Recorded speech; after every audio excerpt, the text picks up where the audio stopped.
penting kami sampaikan, setidaknya hadis-hadis seputar pertengahan Sya'ban kita bisa dapati ada satu yang kualitasnya sahih, ada satu yang kualitasnya dhaif, dan selebihnya umumnya palsu. Ya, selebihnya umumnya palsu. Saya ambil contoh yang palsu misalnya. Anda bisa temukan ini di kitab Ibnu Majah. Kalau punya kitabnya Sunan Ibnu Majah jilid pertama halaman 421, atau di Sunan Al-Baihaqi Syu'abul Iman jilid ketiga halaman 387, atau kalau Anda memiliki kitab Silsilah Al-Ahadits Ad-Dha'ifah karya Syekh Muhammad Nasiruddin Al-Albani, Anda bisa temukan di nomor hadis 2132. Baik, riwayat ini disampaikan oleh seorang bernama Ibnu Abi Sarba. Beliau mengatakan menerima dari Ibrahim bin Muhammad, beliau menerima dari Muawiyah bin Abdullah bin Ja'far, disampaikan dan disandarkan pada sahabat Ali bin Abi Thalib. Alhamdulillah. Hadisnya barangkali sangat populer, pernah Anda dengar. Idza kanat lailatun nisfi min Sya'ban, jika telah tiba malam pertengahan bulan Sya'ban, atau malam atau di hari pertengahan Sya'ban, faqumu lailaha, maka hidupkan malamnya dengan banyak menunaikan salat, wasumu naharaha, dan siangnya lakukan dengan puasa. Faman min mustaghfirin, maka siapapun yang bermohon ampunan kepada Allah, maka Allah akan mengampuni orang yang memohon ampunan itu. Pernah dengar hadis ini? Nah, itu statusnya palsu ya. Hadisnya palsu. Hadisnya palsu. Cacat palsunya ada pada seorang bernama Ibnu Abi Sarbah, orang pertamanya. Ini dinilai oleh para ulama hadis sebagai orang yang sering memalsukan hadis. Adapun yang dhaif Anda bisa temukan di Asnal Matalib jilid pertama halaman 84. Itu disandarkan pada Aisyah radhiyallahu anha, bahwa satu kali beliau kehilangan Rasulullah sallallahu alaihi wasallam di malam pertengahan Sya'ban. Faqadtu Rasulullah sallallahu alaihi wasallam, dan itu bagian Rasulullah menginap di rumah beliau. Ya, diduga beliau sedang ada di tempat istri yang lain. Dicari oleh Aisyah, ternyata sedang ditemukan di Baqi. Ya, beliau sedang berdoa kepada Allah Subhanahu wa taala agar sekiranya Allah berkenan mengampuni para muslim yang telah wafat di pemakaman Baqi. Ya, maka Rasulullah menyampaikan, katakanlah Aisyah, hari ini Allah mengamati kepada manusia dan mengampuni orang-orang memohonkan ampunan. Ini statusnya dhaif, tapi juga disahihkan oleh Syekh Muhammad Nasiruddin Al-Albani. Yang sahih itu riwayat Abu Musa Al-Ash'ari. Abu Musa Al-Ash'ari Anda bisa temukan di Silsilah Al-Hadits As-Sahihah, alhamdulillah, karangan Syekh Muhammad Nasiruddin Al-Albani, nomor hadis 1144. Ini yang sahih, yang kalimatnya juga singkat ya, bahwa Nabi SAW menyampaikan Allah Subhanahu wa taala mengamati, bahasanya mengamati ya, kepada hambanya ya di malam pertengahan Sya'ban, ya, di malam pertengahan Sya'ban, dan mengampuni yang memohon ampunan sekalipun sebanyak bulu domba di sekuk kalem. Nah, itu yang sahih ya. Ini sebetulnya semakna dengan hadis-hadis qudsi yang disampaikan orang pertamanya 31 orang sahabat senior, dan itu biasa keutamaan-keutamaan malam.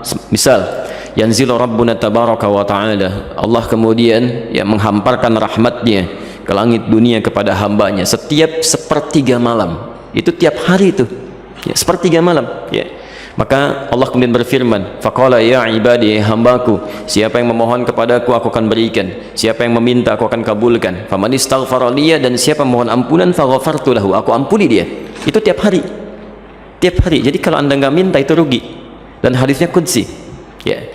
Dan khusus untuk malam Sya'ban ya, hadisnya berbeda seperti tadi kami sampaikan dari Abu Musa Al-Ash'ari, itu dimulai di malamnya. Kalau tiap hari di penghujung malam. Nah, jadi ini yang sahih. Dan amalannya Nabi tidak menyebut spesifik. Karena itu sahabat itu banyak beramal saja ya. Ada yang kemudian salatnya qiyamul lail, yang tahajud ya. Ada yang banyak beristighfar, macam-macam. Dan tidak ada amalan spesifik. Nah, jadi kalau misalnya ada amalan-amalan spesifik menunjukkan di malam itu ya, itu sesungguhnya hadis-hadis yang disepakati oleh para ulama itu hadis palsu. Misal hadis yang mengatakan bahwa bangun di malam Sya'ban, tunaikan salat sekian rakaat, dibacakan dengan qul huwallah di awalnya dan sebagainya. Itu saking palsunya hadis itu, di kitab hadis palsu aja nggak ada. Ya, saking palsunya itu nggak ada. Ya. Itu dimunculkan kemudian. dan disandarkan pada tabi'in bernama Khalid bin Ma'dan yang hidup di Damaskus pada saat itu. Beliau tidak melakukan itu, beliau hanya menunaikan salat-salat sunnah malam gitu ya, qiyamul lail, tahajud, itu yang ditunaikan. Cuman orang salah menduga gitu ya.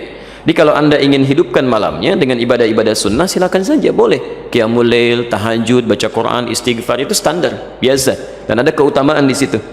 Kalau siangnya ingin puasa, boleh puasa ayyamul bid. Masya Allah, sekarang kan merangkai itu, Kamis tanggal 12 kan kemarin, Jumatnya 13, Sabtu 14, sekarang 15, antum masih boleh puasa ya, sekallah khair. Baik, jadi sah-sah saja kalau siangnya ingin puasa, tapi jangan disandarkan pada keterangan-keterangan hadis yang bermasalah ya. Termasuk ada yang fenomenal itu ya, jadi zaman dulu nggak ada, sekarang ada tuh ya, bahwa pada saat pertengahan Sya'ban buku amalan manusia ditutup ya.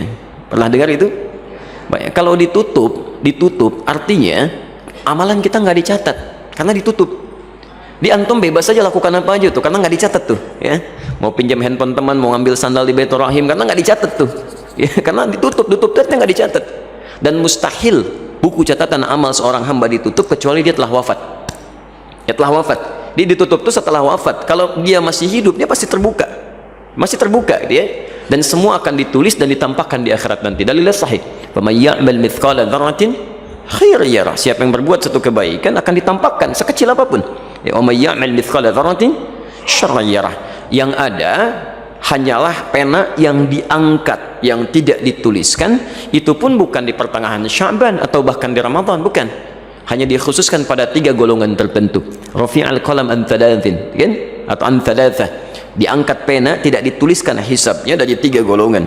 Anis sabiyyi hatta yahtalima, dari anak kecil sampai dia balik. Jadi kalau anak kecil tidak sholat, dia nggak dihisab oleh Allah sebelum dia balik, itu diangkat penanya, tapi bukunya masih terbuka, catatannya ada ya. Baik, kemudian siapa lagi? Wa anil majnuni hatta yufiqa, ya, anil majnuni hatta yufiqa, dari orang yang terganggu ya kesadarannya, baik sampai dia sadar kembali, yang disebut tidak waras dan sebagainya gitu ya. Baik, nah itu tidak dihisab, tidak dihitung.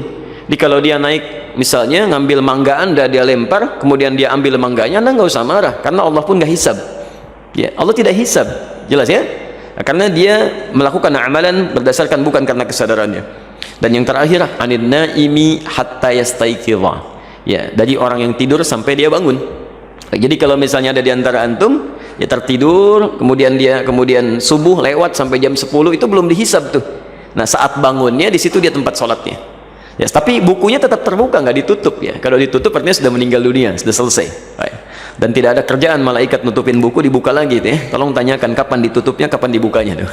Oke. Jadi itu diantara amalan-amalan yang barangkali penting untuk disampaikan. Jadi tidak sepenuhnya keliru juga beramal di pertengahan Sya'ban, tapi juga tidak sewajarnya jika kita melakukan amalan yang tidak pernah ada dalilnya ya, sekaligus juga tidak ada ketentuan dan contohnya, itu barangkali yang coba kita hindari. Kalau beramalnya silahkan, karena tuntunan umumnya ada, hadisnya dan sebagainya. Tapi amalan-amalan sunnah yang memang pernah diajarkan dan dicontohkan untuk dilakukan. Saya kira jelas ya.